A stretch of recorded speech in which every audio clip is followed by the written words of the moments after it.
Finally आप लोग class 12th में आ गए हो। क्लास 11th पढ़ी नहीं पढ़ी, समझ आई नहीं समझ आई, कोई फर्क नहीं पड़ता। तो यार क्लास 12th को उस तरह से शुरू करना कि जिस तरह से आप इसको एक अच्छे मुकाम पर लेके जा सको। हेलो बच्चों, कैसे हो आप सब लोग? उम्मीद है आप सभी बच्चे बहुत बढ़िया होंगे और एकदम मजे में होंगे। यार फाइनली आप लोग क्लास 12th में आ गए हो। ले देकर किसी ना किसी तरीके से क्लास 11th पार हो गई है। क्लास 11th पढ़ी नहीं पढ़ी, समझ आई नहीं समझ आई, कोई फर्क नहीं पड़ता। आप क्लास 12th में तो पहुंच ही गए ना यार, कोई बात नहीं। तो सभी का स्वागत क्लास 12th के अंदर। तो यार क्लास 12th को उस तरह से शुरू करना कि जिस तरह से आप इसको एक अच्छे मुकाम पर लेके जा सको। उस तरह से बर्बाद मत कर देना जिस तरह से बर्बाद आपने क्लास 11th को किया है। पहली बात तो यहां से इस तरह से शुरू करते हैं। दूसरी बात, क्योंकि ये एक बोर्ड का एग्जाम है, इसका मतलब ये सेंट्रलाइज्ड एग्जाम होगा आपका, तो इसलिए इसकी अहमियत बढ़ जाती है। एक तो ये कारण हुआ। दूसरा कारण ये हुआ क्योंकि क्लास 12th के बाद आपको किसी ना किसी कॉलेज में जाना पड़ेगा, कोई ना कोई आपको करियर पाथ चूज करना पड़ेगा। शायद कहीं ना कहीं आपको कोई एंट्रेंस एग्जाम देना पड़ जाए, जैसे कि सीयूईटी देना पड़ जाए, कोई प्रोफेशनल कोर्स के थ्रू आप अपनी करियर की जर्नी स्टार्ट करोगे। तो यार इसलिए भी ये क्लास 12th एक अच्छा पड़ाव माना जाता है, इसलिए भी इसकी एक अहमियत बढ़ जाती है सभी की नज़रों में। ठीक है जी।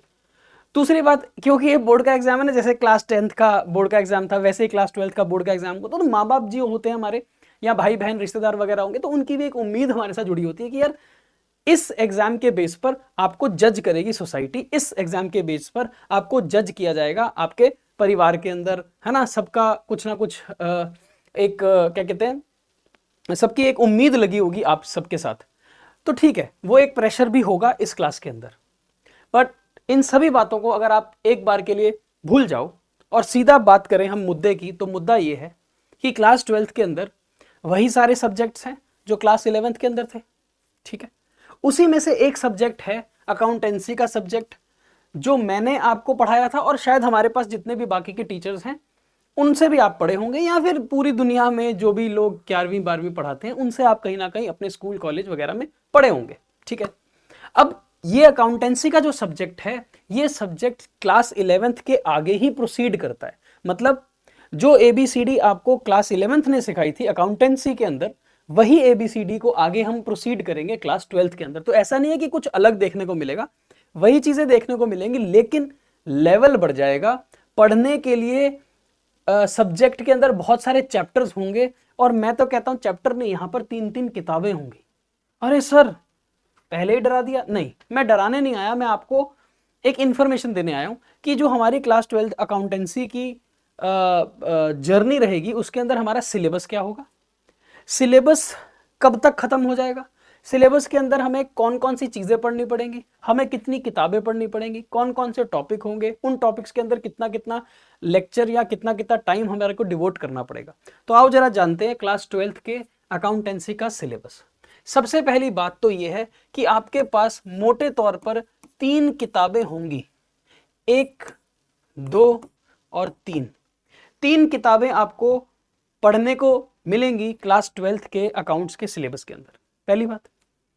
दूसरी बात, जो पहली किताब है आपकी, उसके अंदर आपको पार्टनरशिप अकाउंटिंग पढ़नी पड़ेगी, पूरी पार्टनरशिप अकाउंटिंग आपको पढ़नी पड़ेगी। जो दूसरी किताब होगी उसमें आपको कंपनी रिलेटेड अकाउंटिंग पढ़नी पड़ेगी, और जो तीसरी किताब है उसमें आपको एनालिसिस ऑफ फाइनेंशियल स्टेटमेंट्स, ये टॉपिक पढ़ना पड़ेगा। तो 3 किताबें, 3 अलग अलग टॉपिक्स। ठीक है, सबसे पहली जो किताब है पार्टनरशिप अकाउंटिंग की, उसके अंदर ले देकर आपको 6 चैप्टर्स पढ़ने पड़ेंगे, जिसमें पहला चैप्टर बनता है फंडामेंटल्स ऑफ पार्टनरशिप, दूसरा है गुडविल, तीसरा change in profit sharing ratio, चौथा एडमिशन ऑफ अ पार्टनर, पांचवा retirement and death of a partner, और छठा है dissolution of a partnership firm. तो ये 6 टॉपिक्स, 6 चैप्टर्स इस किताब में आपको पढ़ने को मिलेंगे। अब मैंने क्या किया, मैंने एक एस्टिमेटेड टाइमलाइन आपको दे दी कि ये टॉपिक्स कितना कितना टाइम कंज्यूम करेंगे। जैसे कि पहला जो चैप्टर है फंडामेंटल्स, वो 12 लेक्चर लेके जाएगा, बिकॉज यहां पर हम पूरे आगे आने वाले 5 चैप्टर्स की नींव रखेंगे।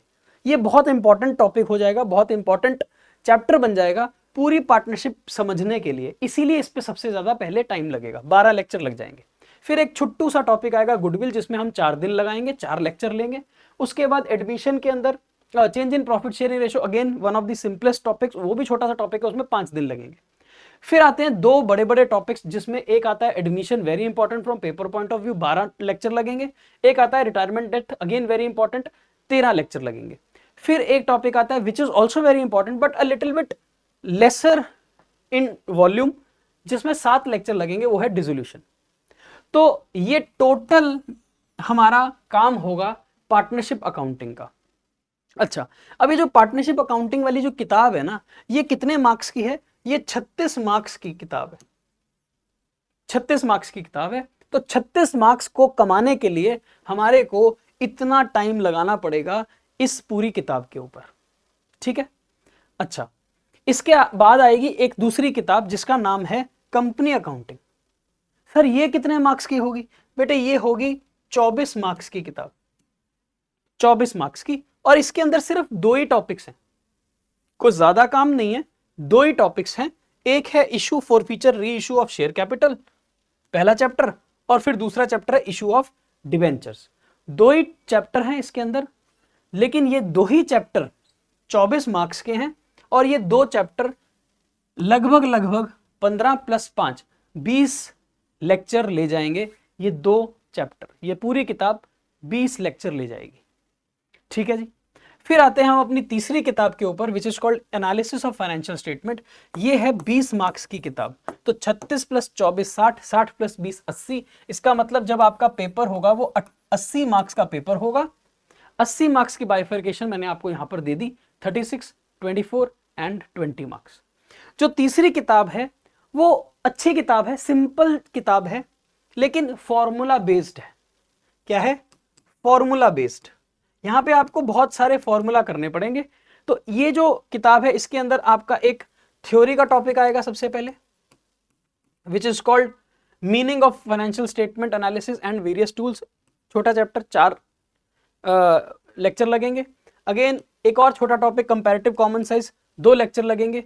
फिर 2 इसके इंपॉर्टेंट टॉपिक्स आएंगे, जिसमें पहला है रेशो एनालिसिस और दूसरा है cash flow statement. Very important topics, ratio analysis and cash flow statement. Practical होंगे, फॉर्मूला बेस्ड है। आपको थोड़ा सा चीजों को रटना भी पड़ेगा, समझना भी पड़ेगा और लर्न करना पड़ेगा। तो ये इस तरह से आपको 3 किताबें पढ़नी पड़ेंगी।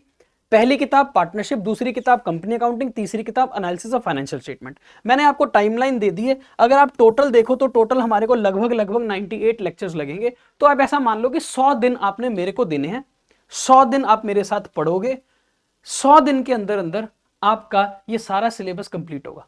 100 दिन का मतलब ये नहीं है कि सारे दिन क्लासेस लग रही है, 100 बार आप मुझसे मिलोगे, 100 लेक्चर्स। अब वो 100 लेक्चर्स कब खत्म होंगे? शायद वो 200 दिन में खत्म होंगे, शायद वो 225 दिन में खत्म होंगे, शायद वो 250 दिन में खत्म होंगे, क्योंकि ऑल्टरनेट पे क्लास हो सकती है, हफ्ते में 2 या 3 क्लासेस हो सकती है। तो उस हिसाब से हमारी शेड्यूलिंग चलेगी क्लासेस के अंदर, वो आपको पूरा का पूरा टाइम टेबल मिल जाएगा। तो लगभग 98 लेक्चर्स मैं कंडक्ट करूंगा आपके इस सिलेबस को कंप्लीट करने के लिए। आई बात समझ में? अब ये तो बात हो गई सिलेबस की, ये किताबों की बात हो गई, ये मार्क्स की बात हो गई, ये टाइमलाइन की बात हो गई। अब बात करते हैं कि सर जब हम पढ़ेंगे तो आप कौन सी वाली किताब से शुरू करोगे? क्योंकि कुछ बच्चे ऐसे होंगे जिनका स्कूल शुरू हो गया होगा, 12वीं में हो ना यार आप तो। कुछ बच्चों का स्कूल मार्च के एंड में स्टार्ट हो गया, कुछ बच्चों का अभी फर्स्ट वीक ऑफ अप्रैल में शुरू हो ही जाएगा। तो 12वीं की क्लासेस तो स्टार्ट हो चुकी होंगी या होने वाली है। तो अब बच्चों को ये रहता है कि सर हमारा स्कूल आगे निकल गया, हमारा स्कूल तो पता नहीं कौन सी वाली किताब करा रहा है, आप कौन सी वाली किताब कराओगे? तो बेटे मैं बताऊं, जब आप मेरे से बैच के अंदर पढ़ोगे तो मैं इसी ऑर्डर में सारा सिलेबस कराऊंगा जिस ऑर्डर में मैंने यहां पर लिखा है। मैं कोई भी ऑर्डर ऊपर नीचे नहीं करूंगा। यानी कि सबसे पहले मैं आपको पार्टनरशिप अकाउंटिंग करवाऊंगा, ये वाली किताब। जब ये किताब खत्म हो जाएगी, सारे लेक्चर सारे टॉपिक खत्म हो जाएंगे, 6 के 6 चैप्टर खत्म हो जाएंगे, फिर मैं दूसरी किताब पर जाऊंगा, कंपनी अकाउंटिंग। जब कंपनी अकाउंटिंग की किताब भी खत्म हो जाएगी, फिर मैं तीसरी किताब पर जाऊंगा, फाइनेंशियल स्टेटमेंट एनालिसिस की। इसी ऑर्डर में मैं पढ़ाऊंगा, इसी ऑर्डर में आपको पढ़ना चाहिए, because this is the best order, जिस ऑर्डर में आप चीजों को समझ सकते हो। अब एक बच्चे के मन में डाउट आ रहा है, सर हमारे को तो टीचर ने ना पहले ये वाली किताब स्टार्ट करा दी, ये वाली किताब स्टार्ट करा दी सर टीचर ने। बेटे अब मैं क्या करूं उस टीचर का, और मैं क्या कहूं तुम्हारे को? ये किताब सबसे एंड में करानी चाहिए, बिकॉज इस किताब के अंदर सारे के सारे टॉपिक कवर हो जाते हैं। अब ये वाली किताब अगर तुम्हारे को टीचर करा रहा है तो इसमें मैं तुम्हारी मदद नहीं कर पाऊंगा। हाँ सर, मदद तो आप कर सकते हो, मदद मैं आपकी कर सकता हूं। बताओ कैसे? देखो, हम तो इस ऑर्डर में पढ़ेंगे 1 2 3, लेकिन अगर कोई बच्चा ऐसा है जिसके स्कूल में अलग टॉपिक चल रहा है पहले, और वो फिर भी स्कूल के हिसाब से चलना चाहता है, लाइव में तो हम इसी ऑर्डर में चलेंगे, लेकिन वो स्कूल के हिसाब से भी चलना चाहता है, तो बेटा आप प्रो बैच ले सकते थे।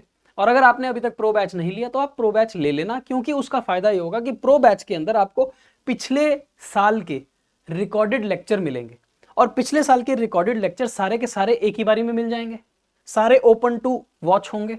आपको जोन सा टॉपिक पढ़ना है आप वो टॉपिक पढ़ सकते हो वहां से। अच्छा सर, हमारे पास तो इतने पैसे ही नहीं है कि हम प्रो या इन्फिनिटी प्रो ले सकें। बेटे कोई बात नहीं, फिर एक काम कर सकते हो आप, हमारा एक यूट्यूब चैनल है। हाँ, ये करी ना अच्छी बात सर आपने। हाँ, हमारा एक यूट्यूब चैनल है PW कॉमर्स वाला, क्लास 12। ये डेडिकेटेड चैनल है आप जैसे बच्चों के लिए, जो बच्चे शायद किसी ना किसी कारण से, कोई अभाव के कारण से आप हमसे बैच नहीं ले सकते, फिर भी आप पढ़ाई करना चाहते हो, तो इसके अंदर आपके पास फ्री कंटेंट मिलेगा, पड़ा हुआ है इसके अंदर फ्री कंटेंट। ये पिछले साल से चैनल चल रहा है, पिछले साल का जितना भी कंटेंट मैंने पढ़ाया था या बाकी किसी भी टीचर ने पढ़ाया था, तो उनके यहाँ पर वन शॉट्स, रिकॉर्डेड लेक्चर आपको मिलेंगे।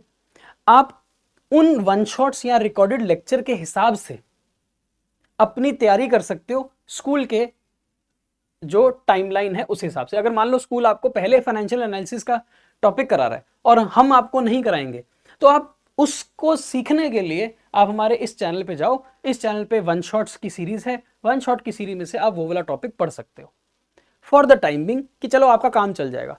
जब आप बैच में आओगे तो बैच में तो हम इसी ऑर्डर में अपनी पढ़ाई करेंगे, ठीक है। एक बात मैं और जाते जाते आपको कह देता हूं, वो क्या है? वो बात ये है कि यार जब आप क्लास 12 शुरू करोगे ना, तो यार इस तरह से शुरू करना कि मोमेंटम बना रहे, फ्लो टूटना नहीं चाहिए, बैकलॉग किसी का लगना नहीं चाहिए। किताबें क्योंकि 3 है, टॉपिक्स बहुत ज़्यादा होंगे, सवाल बहुत सारे करने होंगे। जैसे 11वीं के अंदर अगर हमने मान लो 200-250 सवाल करे थे ना, पूरे 11वीं के सिलेबस में 200-250 सवाल होते हैं, इससे ज़्यादा सवाल हमने करा ही नहीं है कभी भी, और ज़रूरत भी नहीं होती। 200-250 सवाल बहुत होते हैं 11वीं सीखने के लिए। लेकिन जब आप 12वीं की क्लास में आओगे तो आपके पास 3 किताबें हैं, 3 किताबों के अंदर लगभग जो मैं हूं, मैं आपको 700-800 सवाल कराऊंगा, 700 to 800 क्वेश्चंस मैं आपको क्लास के अंदर प्रैक्टिस कराऊंगा। अब अगर मैं 800 क्वेश्चन मैं करा रहा हूं, तो आप सोच लो वॉल्यूम कितनी होगी, रोज आपको कितने कितने क्वेश्चंस करने पड़ेंगे। ये वो 11वीं नहीं है कि चलो 1.5 घंटे की क्लास में आपने 2 सवाल किए, बाकी आपने किसी टीचर को बोला गाना सुना दो, उसने गाना सुना दिया, सर नाच के दिखा दो, उसने नाच के दिखा दिया, सर जोक सुना दो, उसने जोक सुना दिया। ये काम यहां नहीं चलेगा। 11वीं में चलो फिर भी चल जाता था, पर 12वीं में तो बिल्कुल भी नहीं चलेगा। 12वीं में तो आपको रोज आना होगा, रोज उस लेक्चर के अंदर अगर आप 1.5 घंटा या 2 घंटा पढ़ाई कर रहे हो, तो आपको रोज 2 सवाल, 10 सवाल, 20 सवाल, 15 सवाल, टॉपिक टू टॉपिक जितने भी सवाल होंगे उतने सवाल करने पड़ेंगे। मैंने आपको बता दिया, अगर मैं 100 लेक्चर ले रहा हूं और 800 सवाल करा रहा हूं, तो इसका मतलब हर लेक्चर में 8 सवाल तो आपको करने पड़ेंगे एवरेज बेसिस पर, मोटे तौर पर। प्लस आपको सारी बातें भी सीखनी पड़ेंगी, तीनों बुक्स के अंदर जो जो टॉपिक्स हैं वो सारे टॉपिक्स भी सीखने पड़ेंगे।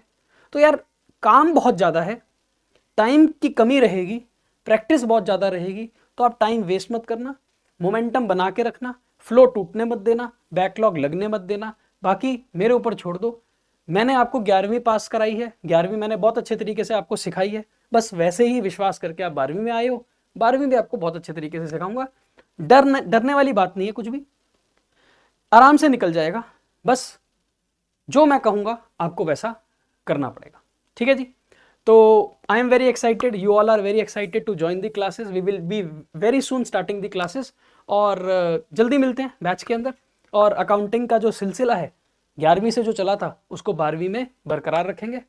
तो मिलते हैं बहुत जल्दी बैच के अंदर। See you, take care and bye.